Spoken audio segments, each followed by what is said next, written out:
Emprego, que está actualmente xestionándose na oficina de Por Emprego. Empezou en outubro e o día 1 de enero, xa no mes pasado, preguntén, era a fecha límite para contratar os técnicos.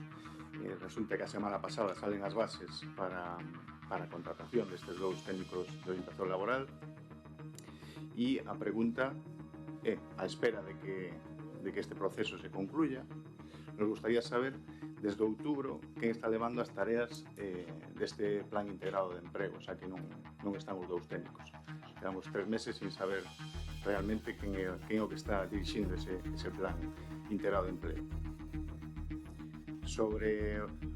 Temos unha queixa sobre o tráfico na gasolinera low cost que hai salindo hacia Cans.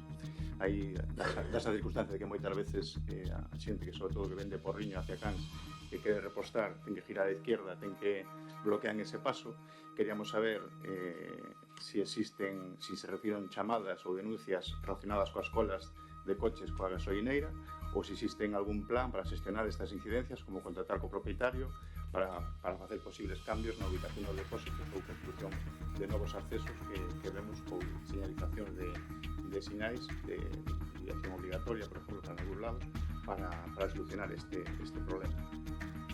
Sobre a unidade de atención de drogodependencia, xa fai máis dun ano se anunciou por parte da Xunta de Galicia que este servicio que se presta municipalmente e na que se ha subvencionado pola Xunta de Galicia iba a pasar a mans de Sergas no ano 2025. Encontramos que nos orzamentos da Xunta de Galicia non ven estipulada esa transferencia desta unidade e queremos saber se o goberno local contactou ca Xunta de Galicia para expresar a disconformidade ou se ten algunha información sobre as previsións respecto a esa transferencia prometida xa fai un ano.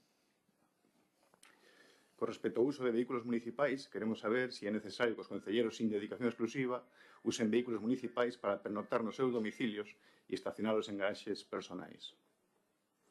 Sobre os pisos turísticos, nos gustaría saber cantos pisos turísticos teñen licencia de actividade actualmente no Porriño. Sobre a ocupación nos pabellóns municipais, queremos saber cal é a distribución de horaria por actividade ou por modalidade deportiva nos pabellóns municipais e dos colexios. Gustaríamos saber o porcentaxe e as horas exactas dedicadas a cada deporte, como balonmano, baloncesto, ginesa rítmica ou patinaxe. E o tenis, todos os deportes. Quizá me olvide algún aquí, pero de todos. Queremos saber o desglose en horas de uso sobre cada instalación. E sobre a recaudación que se produce nos pabellóns municipais e campos de fútbol, que son instalacións municipais e colocan lonas publicitarias, nos gustaría saber, xa que son instalacións municipales, que monto de recaudación obtén cada club deportivo de Porriño por publicidade colocada en instalacións municipais, incluindo pancartas e vallas. Sobre a área de autocaravanas, responderon o mes pasado que o control da área de autocaravanas corresponde á Policía Local e é de sobra coñecido que aí está aparcando áreas de autocaravanas, caravanas durante máis de 24 horas seguro, porque o vexo todos os días. Queremos saber cantas inspeccións fixa a Policía Local desde que se estableceu a norma das 24 horas e que medidas se están tomando para garantizar o cumprimento da normativa, dado que as autocaravanas permanecen máis tempo do permitido. En canto ás axudas de fondos europeos para torneiros, a rehabilitación de vivendas, queremos saber cantas comunidades de propietarios se beneficiaron efectivamente destas axudas e cantas quedaron fora por descoñecemento.